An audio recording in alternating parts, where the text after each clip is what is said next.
One of my favorite quotes is, if you are going to improve the world in any way, you have to begin by making people feel safe. So we're going to begin with a safety meditation. And it's one that I use in the Peace Garden. So I would like to invite you all to close your eyes. And we're going to utilize the breath because it's free and because it's with you always. So I invite you to close your eyes. We're going to do a breath that I like to call smell the flowers, blow the candle. So take a deep inhale with your nose and smell the flowers. Exhale with your mouth, blow the candles. Smell the flowers, blow the candle. Smell the flowers, the deepest ever breath for today. Blow the candle. With your eyes closed, I'd like to name safety, and I would like to call safety in with your exhale. So your exhale is like calling it in, and your inhale, you're breathing in the peace. So with your exhale, imagine that you are exhaling safety, I need you. Exhale. Inhale, you whisper, you hear safety whisper, I am here.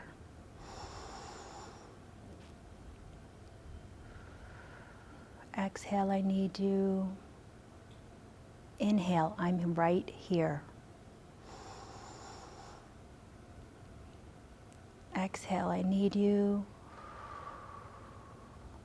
And with your last inhale, you hear it whisper, I'm right here with you.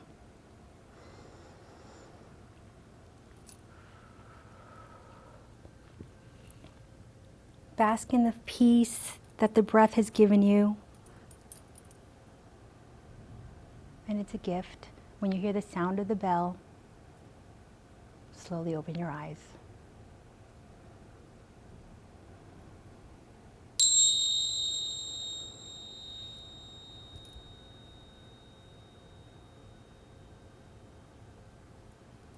Thank you.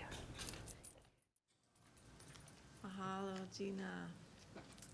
And aloha. Welcome to our discussion on finding safety and hope in school peace gardens. I'm really happy to be here with Hayley, Gina, and Lillian. And I'm Leidy, and I work with Hawaii Public Health Institute. This is what we're going to be talking about today together. We just experienced a protocol that you can share with your students in a peace garden or anytime. We're going to talk about the brief history of the peace garden movement worldwide and here in Hawaii, and then hear two amazing examples from Kealakehe Elementary School and Waikīkī Elementary School, as well as experience a mindful tasting and talk about what's next with a decade of peace and how to get involved. This is one of my favorite olelo no eao, ua ola loko I ke aloha. Love is imperative to one's mental and physical well-being. And what I've loved as a garden educator over the last decade is finding and discovering that the love lives in the garden with children. So simply by being in a garden, there's a element of healing and well-being that gardens can bring to your school campus and to your students as well as adults. Just briefly, our work here really comes from an international movement called the International School Peace Gardens, and you can learn more about that at this website, ihtec.org. It was founded in 1994 in Canada, and the seed of this work came to Hawaii, was organized for a time through PDK Hawaii, and has been kind of regenerated through the Hawaii Farm to School Hui, which is a program of the Hawaii Public Health Institute in partnership with a number of other organizations, including Seeds of Peace and Department of Education through the Na Hopena A'o effort. Our goal is to grow a culture of peace on school campuses.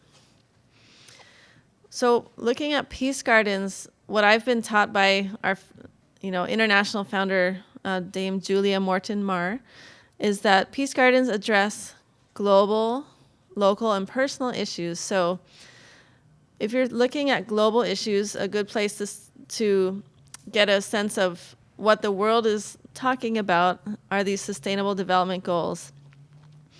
But simply by growing food, you can talk about and begin to address food security, as well as these other issues of climate change, biodiversity, deforestation, desertification, air and water quality. Essentially what it comes down to is that when we're addressing peace, we're addressing sustainability and vice versa. They're very, very much interconnected. And in terms of an actual peace garden, there's no formula. These are some of the elements that you might consider having in a peace garden, including friendship benches or buddy benches, a peace tree, particularly of a native species to your area, a path of peace, and that could even be around a whole school campus where maybe teachers hold walking meetings, or your students get some physical activity, and there could be messages of peace along the way. Many peace gardens will have a peace pole, and I love that this is an international symbol of peace. So it's really wonderful for people to go to a space and see that global connection. Any kinds of plants that provide food, medicine, help to restore native ecosystems, as well as having art in your peace garden. Gardens that are culturally relevant. There are many foods that have sustained us here in Hawaii for generations, and I find that they're the foods that want to feed us. They just keep growing and providing in abundance. Making spaces that are safe, welcoming, and inclusive. And part of the vision for a school peace garden is having an annual dedication ceremony, ideally in some way involving the whole school, so that everyone knows this is a space on campus dedicated to peace. Okay. Good afternoon, everyone. Thank you for choosing our session. My name is Hayley Hildebrand, and just to provide some more context and background, I work as a behavioral health specialist under the school-based behavioral health program. So I'm located in West Hawaii, and I work at Kealakehe Elementary School, which is one of the largest schools in the state.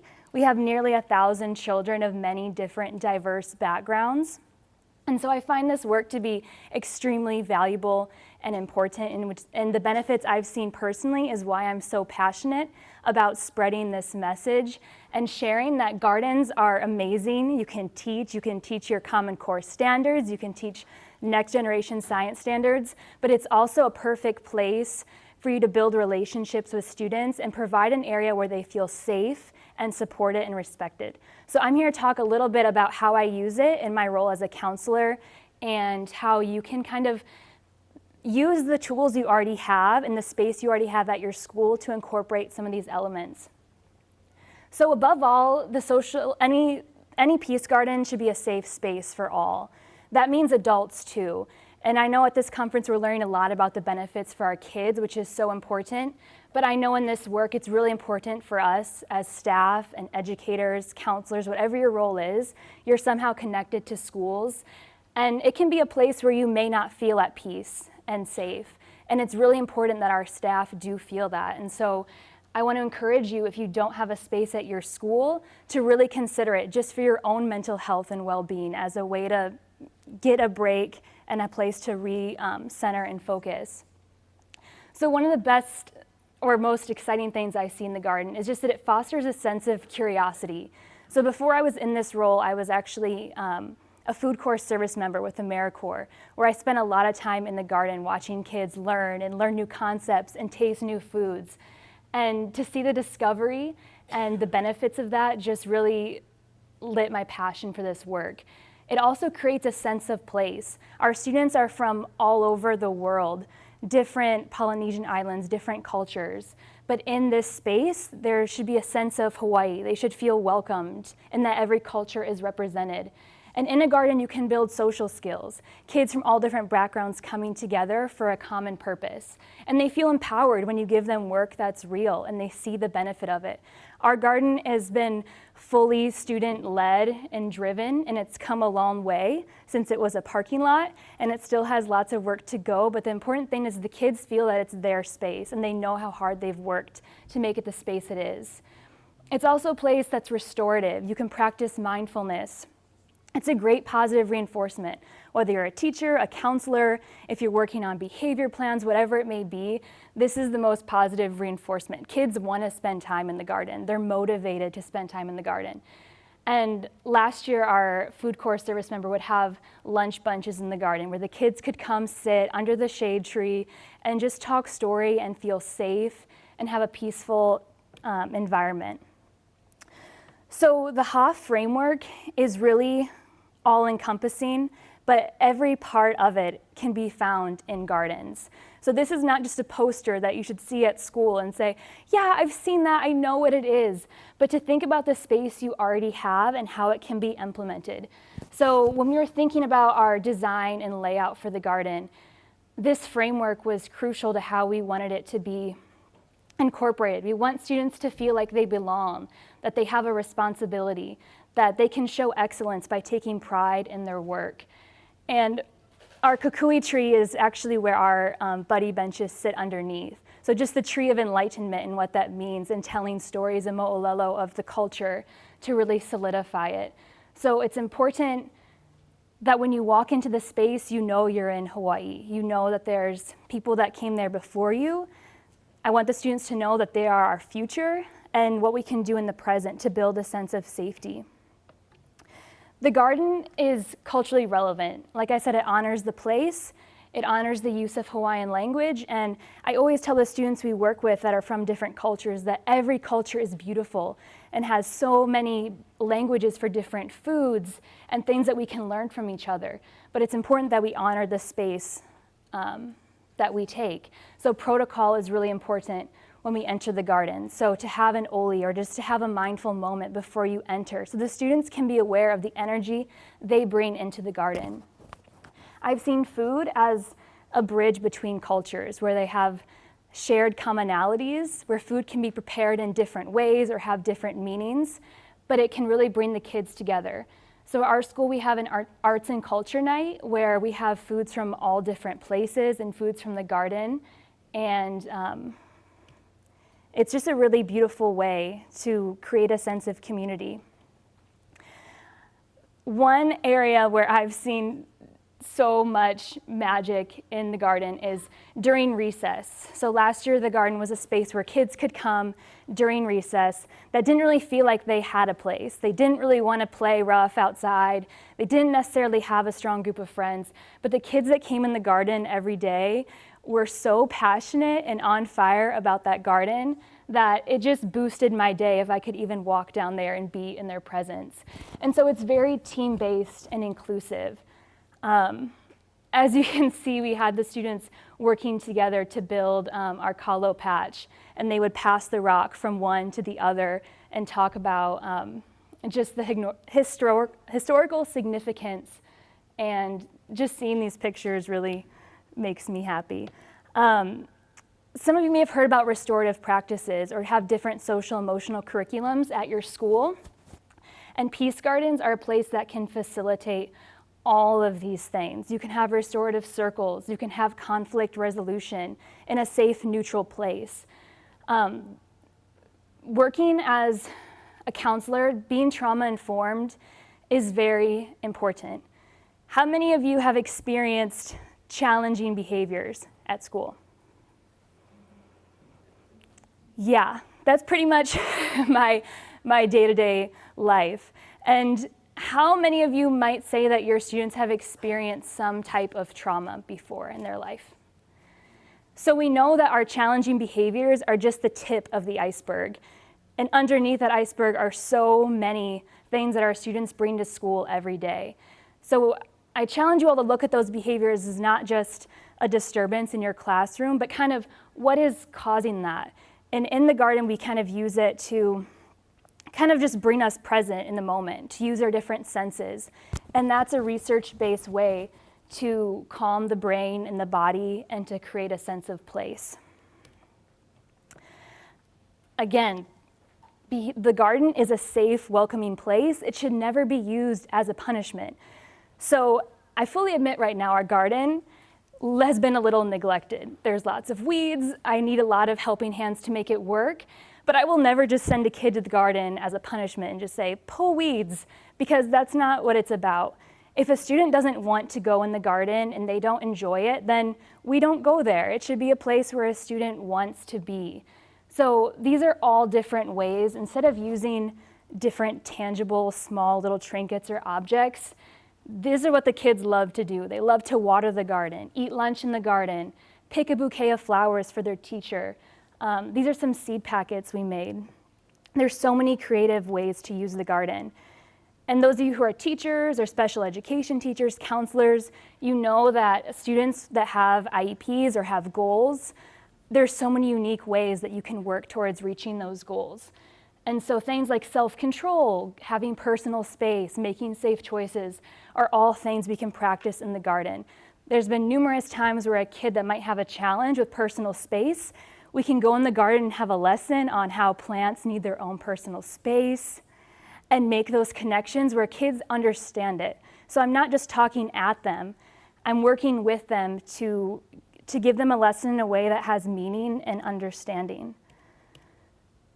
And the general learner outcomes, as you may be familiar with, these are all just natural occurrences in the garden. You don't have to think about how can I teach kids to be community contributors in the garden. It's just a part of the work. Being effective communicators, making wise decisions. These are things that I always tie in when I work with students. And I encourage you all to use the space you have and to start small. So my office is right there. You see the SPBH. And I used money from a grant from the Kokua Hawaii Foundation just to buy some big containers. And I just started my own small garden. Our campus is really large. And the truth is, if you have a garden space that you don't physically see or spend time in a lot, it's kind of like out of sight, out of mind. So for me to have a space that's right outside my door, that's accessible, I use it all the time, even if it's just to water the plants. So if you don't think that you can do a peace garden, I invite you all to try to think small. Maybe just start with one container with one of your favorite herbs or a pretty flower and just start from there. This was a space that our principal kindly let me tear out some old bushes and just plant some flowers and herbs. Mindfulness is a central part of peace gardens. So just having a space where students can calm their bodies and minds. And you can have a sensory garden with different smells and different colors. You can incorporate music, chimes, rain sticks. You can really think creatively. And mindful tastings are also a really important part of the work, is getting to taste the outcome of your hard work. And so with that, we're gonna have our own mindful tasting. So what I'm going to ask you to do is, and this helps the children in the Peace Garden get super present super fast, because you have to focus on what you're feeling with your eyes closed. What is this thing? And it helps students feel safe because they're feeling uncomfortable. Some of them are feeling uncomfortable, and some of them are feeling they're not sure what you're going to do and how they're going to react, but everyone's in the same boat. So what I would like for you to do is have your hands free, sit with your feet flat on the ground, and close your eyes. I'm going to come around, Hayley and I are going to come around, and let's use those. We're going to place something in your hand, but don't look at it. Don't smell it. Don't do anything with it, but mindfully be aware of what this item feels like in your hand.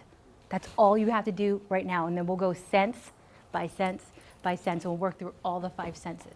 Are you ready? No peeking. Debbie, I see your eyes wide open. You're throwing me way off. Okay, close your eyes. Okay, I think we have enough of these. And if we don't, we just give And this is a super fun one. Are you ready, Christy? I see you. Don't look. She'll look. She's such a peeker. So just experience and be with this item in your hand. Know that it came from a tree. Know that it came from the earth for you in this moment to experience it like you have never experienced it before with just your sense of touch. So go ahead and touch it around. Notice everything about it. So what we're doing in this moment and what the kids do in this moment is just focusing on one sense at a time. And not only that, they are utilizing impulse control. So managing their impulsivity because they want to hurry up and smell it and then peek at it. So notice the outside, maybe something new about the inside. The next sense I'm going to have you, does everyone have something? Yes. The next sense I'm going to have you do is lift it to your nose and take a smell. Notice if you smell anything about it. Maybe there's a little opening in yours where it smells differently than the back, than the underside. And really just notice just the smells. Try not to skip ahead. This is crucial with being in the present moment. So the next sense I'm going to have you to do is just open your eyes and just look at it. Pretend as if this is from a planet you have no idea where this is from. You don't know what this thing is. You've never seen it before. So you're approaching this item of nature with curiosity like a child. It's like bringing you joy and wonder. You're looking at this like, I don't know. So do we do the 5 senses? Oh, listen to it. See if there's any noises that it makes. Let's go through, hear it. Anything? No? The kids love this. The kids love this so much. Okay, the next thing we're going to do is, who's feeling like a responsible risk taker and would like to taste their alien tasting from this planet that we don't know where it's from? And if you do, open and taste it. And try to see what you notice just with your sense of taste, just with your tongue, without using smell and sight. It's like a whole new way. You never noticed how pretty it was? This is amazing. It really, look at the inside, even open it, look at the inside of the shell. Look at the inside. Maybe eat around it and see what does it look like inside. Like approach it with so much curiosity like a child that would be getting something from a different planet. And if I ran out of oops, I don't want to tell you what it is. I had some Thai basil too. Anybody wants to mindfully taste that? Would you like to? You should have done it with that. Did they let you get some of the thing? Did you have to sneak it off? Oh, our school's around the corner. Oh, Yeah. So do you see how engaging all of your senses is bringing you right into this moment? You've probably never experienced who knows what it is? Raise your hand. What is it? It's a rambutan. Is this the most delectable rambutan you've ever tasted in your life? Like ever, because you've paid so much attention to it and you were mindfully enjoying it. I have a bucket here. We're going to compost the bits of it. I'll put it somewhere central. Are we good? Are we going to run out of time? I'll put this here. Thanks. Yeah, did everyone get a cut one? Isn't it great? So do you guys want to split off and maybe discuss it with a partner? What that was like for 2 minutes? And then we'll reconvene. Can you show?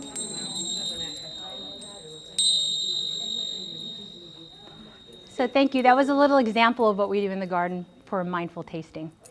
So we're going to go on. I'm from Waikīkī Elementary. My name is Gina. I'm the sustainability teacher there. And we have an amazing peace garden. Our peace garden is my happy place. And I believe it's the happy place of some of our students as well. This is just like a snapshot view. We just planted a peace pole there. We have predominantly low maintenance, rain-fed plants, but Scott, our farm manager, is in there watering, taking care of our beautiful hanging plants. Our gorgeous plants are on the bottom. And we're protected by these Glyricidea trees that create a canopy. So we enter into the garden and it's a circle. It's a very magical place and the kids feel it. Some of the kids, their quotes are, "The Peace Garden is where I go to escape recess drama." That's our 5th grader.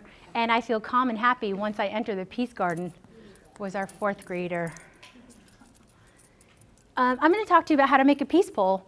We had no clue. We just had the idea. Maybe we should do a peace poll. I don't know. Let's research it. So Scott and I said, let's do it. So the first thing that we did was we acquired funding for the materials. You can do it probably with as little as $150 to $300 at your school. And we went ahead and you need a wooden pole with a pointed top. So it has to be carved in a top. There's some specific guidelines to it. Weatherproof paint and cement so that you can plant it into the earth. One of the requirements was that "May Peace Prevail" be displayed on one side of the pole in the native language to where the peace pole is being planted. So on our peace pole at Waikīkī, we have it in Hawaiian on one side and in English on the other side. The other side of the pole, we freestyled some fruits and vegetables with some of the kids and put some like peace, mindful habits of the mind on there. So we incorporated all the resource classes, and it was super magical because the PE and the counseling department did mindful movement and yoga with the whole school. Music and creative movement, they led the song and the dance. And then the digital media provided like drone footage, and sustainability in our class, we created the pole and planted the pole. And we had the whole school involved in the dedication ceremony. So we created a peace sign, and we sang, and we involved the kapuna. It was really an amazing day. It was on Earth Day, so that was also amazing. So the whole school came out for the dedication, and at that day we displayed the relevant student artwork. We had some Earth Day art made with microplastics, and then we had some other art of the Mother Earth that was made for this event. We put some flowers on the top and had the kapuna help us set up the pole for the ceremony. We incorporated mindful movement, meditation, silence, and oli. So we had a blessing from a kumu, and it was so beautiful, and he blessed it with the water and blow the conch shell and blessed the pole. And it was all dedicated to peace. So the kids all knew that we were dedicating it to peace and connecting it to the earth and connecting it to sustainability. It was just a great, very fluid way to connect all of everything that we were doing in the resource classes as well. So we did My Own Two Hands by Jack Johnson. Oh, I had my speaker, I was supposed to play it. I'll play it on the way out. The whole school sang it and did the sign language. That was just something we chose to do, and you can, at your school, don't have to be as fancy or be as fancy, be more fancy, do whatever you want to do. It was like the perfect anthem for Earth Day and for being peace, planting the peace pole. Also, the children that day on cardboard, they wrote with chalk messages to the earth, love and peace, and then we used it to mulch the garden paths around the peace garden so that the messages literally get absorbed into the earth. It was a really beautiful thing to celebrate. So it fostered a lot of teamwork, and it was kids that would normally not hang out together were working together to make the peace pole, to plant the peace pole with the same unified reason that Waikīkī School is celebrating peace. So it was really cool to see these kids and the older kids helping the little kids, not in a way that was pushy, but in a way that was like, it's okay, like, oh, you spilled it, it's all right, you'll get it better next time. It was really amazing to see it unfold. And so we all planted peace together with our little crew. We had an after-school group, and they were the ones mainly dedicating it to putting it in our little area. Wow, I went through that really fast, huh? And I'll show you the peace pole ceremony.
We did have peace flags. I had a lot of classroom time where I was able to do little lessons around peace. And so one of the lessons was we took fabric and put it around our eyes and we envisioned peace.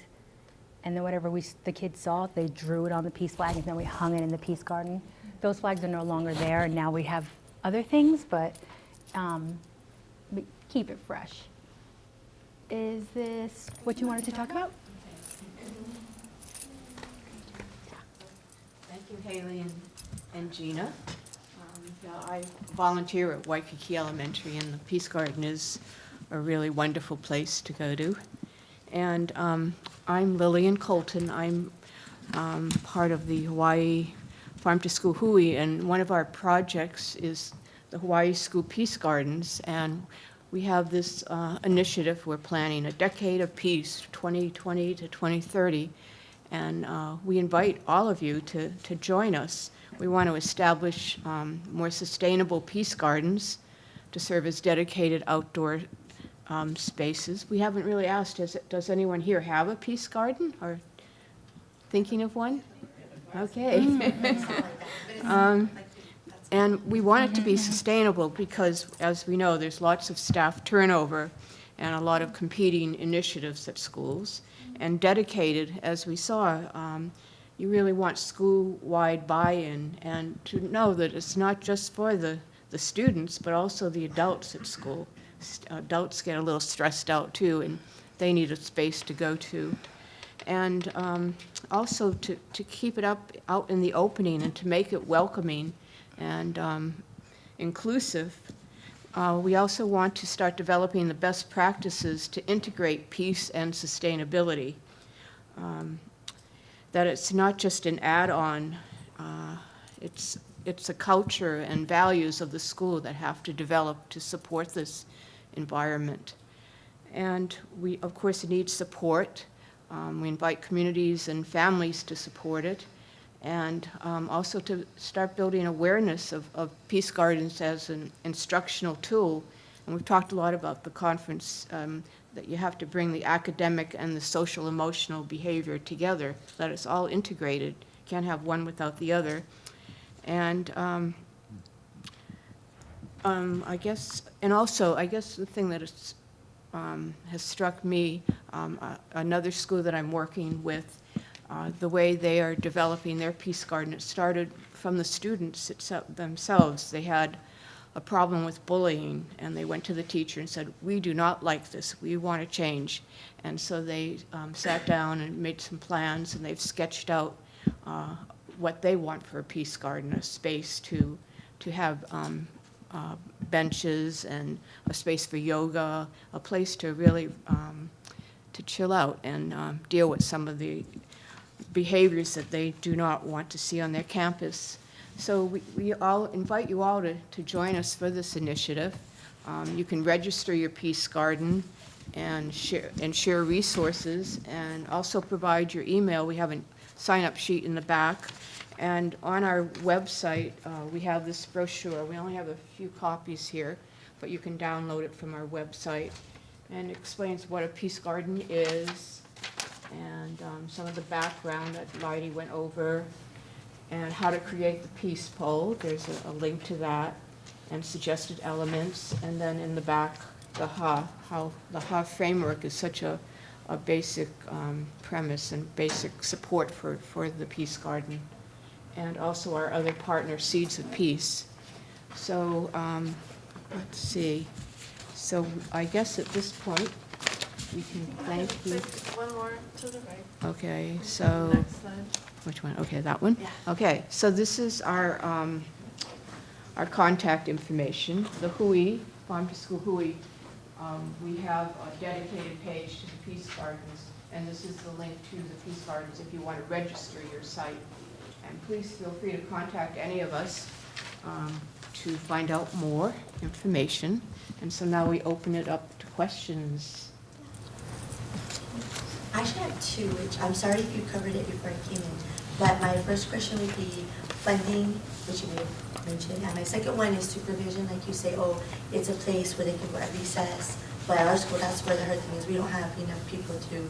So that would be my two questions, funding and supervision. Sure. It's the same as us. Yeah, our funding has been all grants. And so Kokua Hawaii Foundation is an amazing place to start. They make their application easy. You can say you want to have a peace garden, so maybe you want to write a grant for the pole specifically, or maybe you want to write a grant for just the materials you need to create a smaller container space. Or even like on the Hui website, there might be links to outside grants. So grant funding is really the best way to find it. And are you paying, like your position is, like someone at the school is paid to take care of the garden year round? Yeah, we have a full-time farm manager, Scott, back there, and I'm a part-time employee, so I'm in the Peace Garden. As far as supervision, you know, the kids come in, it's kind of informal, and usually we're like planning, okay, let's give them something to do, like go do something in the garden or sit here and help us hang the flags in the Peace Garden or something like that. So it's kind of informal, it's not like a supervised But thing that you happens. always have an adult there. Yes, pretty much. Yeah. So recognizing that staff challenges are universal, because without a full-time garden teacher or even a part-time garden teacher, a lot of these things just aren't possible. So like for me, working as primarily focusing on behavioral health, I do this in addition to my job because I'm passionate and I care about it. But if at your school you don't have a PTT or anyone, you could try creating like a garden committee. So maybe teachers who, if you're already on recess duty, if that's part of your responsibility, you could try to supervise partly in the garden. We have Food Corps, which is an AmeriCorps program, and so we would have a person in the garden in that capacity, but they weren't employed by DOE technically. So I recognize that's a limitation. And so it's really important for your administration to buy into this idea, and they can dedicate some of their budget. For this kind of a position, now we have a gross Right. good. So we have a garden, it's just like, this would be like the next step. Right. Right? Yeah. Yeah.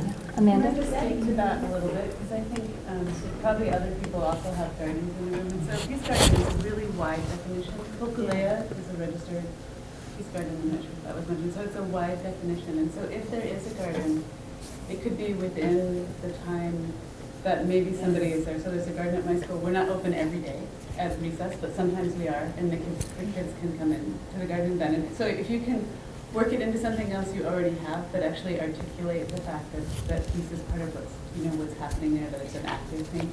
So it doesn't have to be something like on top of the garden that you're doing, because a lot of us are already doing those practices even if they're not designated to this garden. So if you can think about a way for it to be integrated and maybe use some language and just some intentional action there with your students. And even starting, as Hayley mentioned, with a very small space and a few pots, herbs, and just starting to get teachers and students interested and involved with mindfulness and just taking that time to breathe.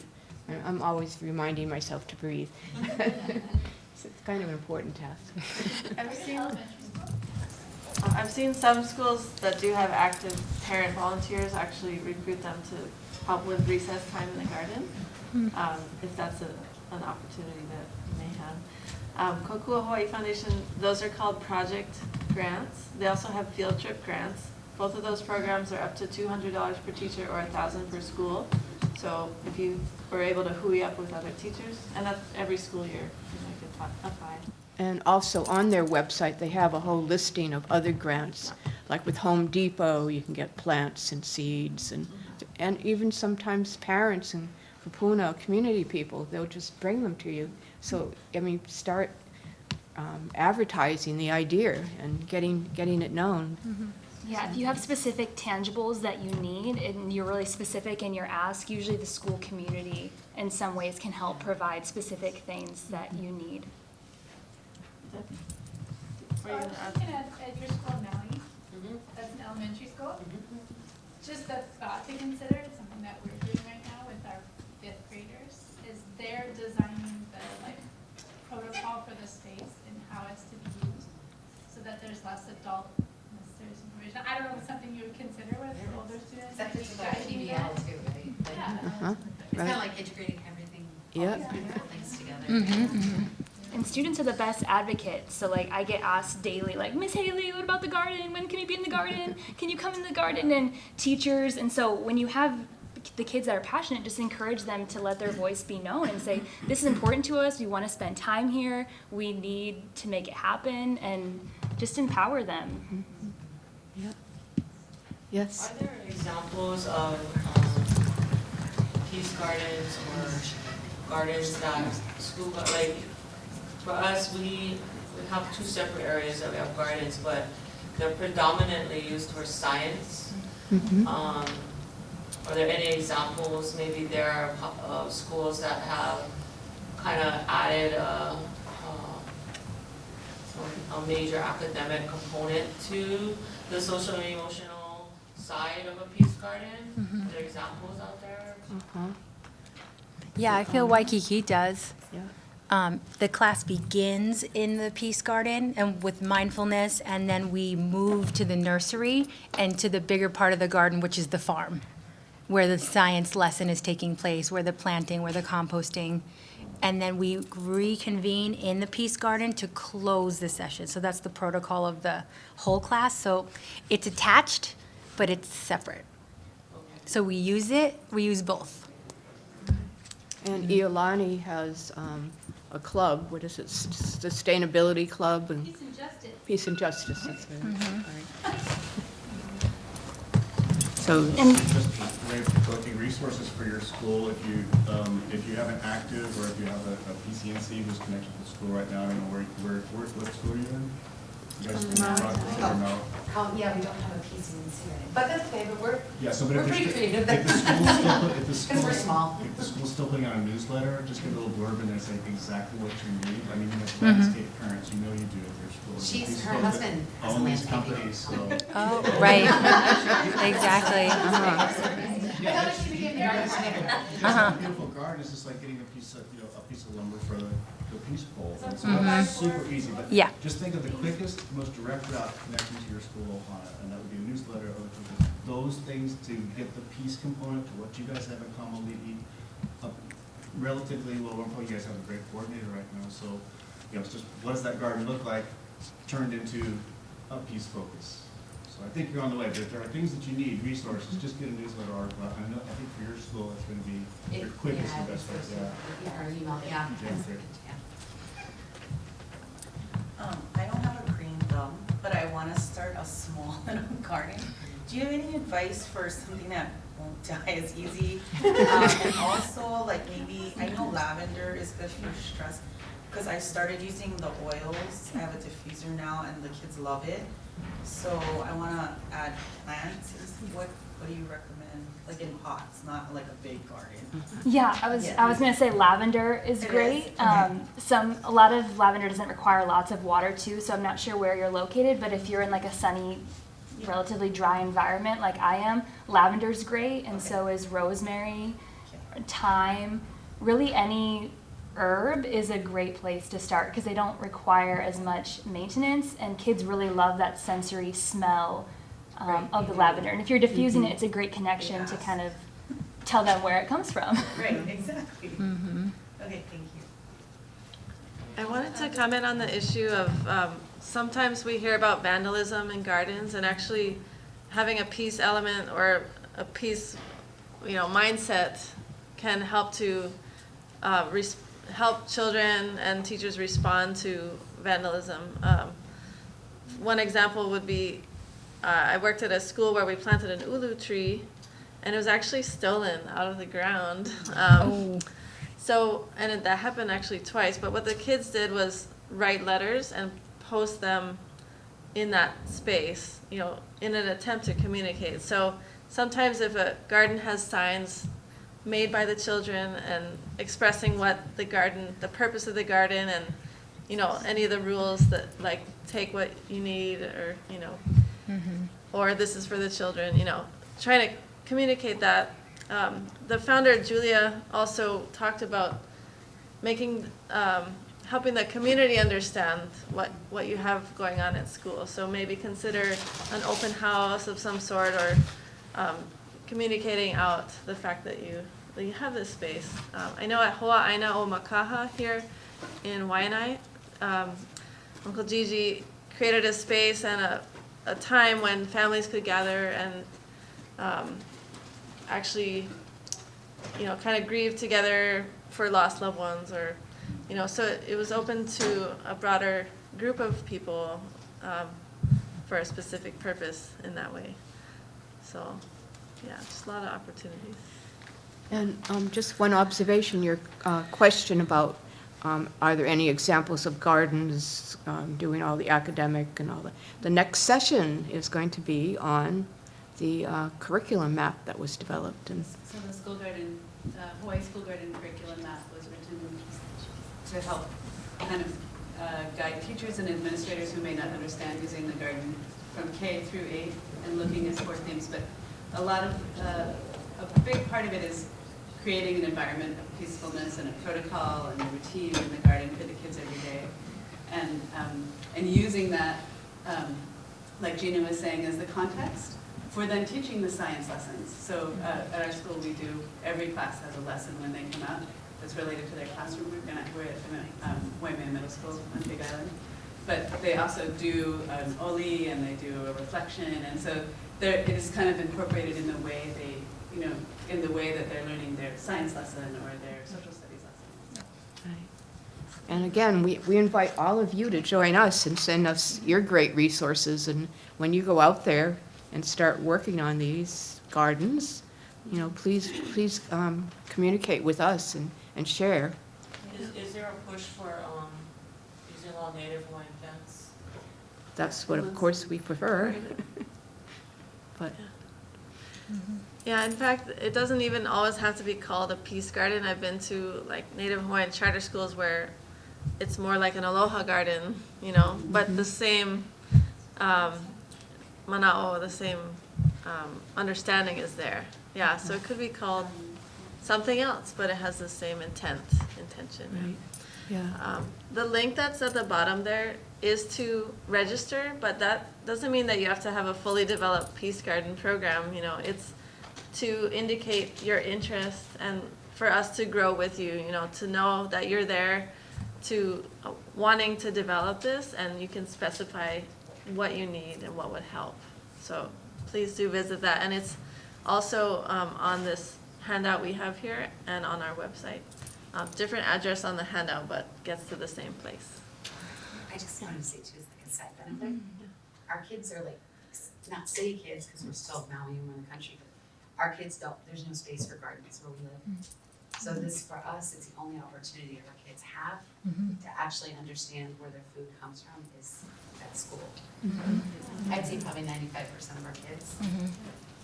And they will change it. They'll be the generation that goes out and change it all. Because then, then they learn that you can take a small space Yeah. and create food for Right. yourself, Yeah, that's their not lesson. just from the seed or, Neil? I get to Lighty's point, I worked in a middle school a few years ago, and they had a kindness garden. Like every act of kindness that was witnessed by multiple people, a flower was planted in this kindness garden, which was part of a larger garden project, but they really focused on right outside the office, at the bottom of the hillside where all the kids would go by. I don't know that the entire school was really tuned into that, but they had a Friends of Rachel club. And so the first part of it was they spelled out in flowers, FOR, for Friends of Rachel. So it really made an impact on the school. It's really not necessarily so much what you're calling it, I think, as the concept itself. And that will allow it to do that. Such a good time for us to be talking to our students about what it means to practice mindfulness and diversity and acceptance, and to be in conversation around these things, because we're not getting a lot of examples of that at some really high levels. But if we can do that for our kids, because I think they understand something that's going on. So just giving them the ability to verbalize that. I think they feel our energy. Powerful. They really do. Yeah. Well, I guess we'll close now, and, we really thank you, mahalo, for coming to visit us and in the Peace Garden. And do you have anything else you'd I wonder like if to- we want to just model a closing circle. Okay. Oh, sure.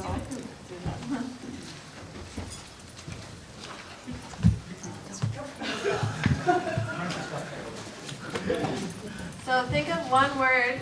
This is If you could just share one word that you are taking away from this, or something that inspired you. Deliberate. Calm. Fun. Hopeful. Agape. Together. Connected. Intention. Peaceful. I was going to say peace. Love. Peaceful. Kako. Kindness. Aloha. Kuleana. Growing. Grounded. Aloha. Mahalo.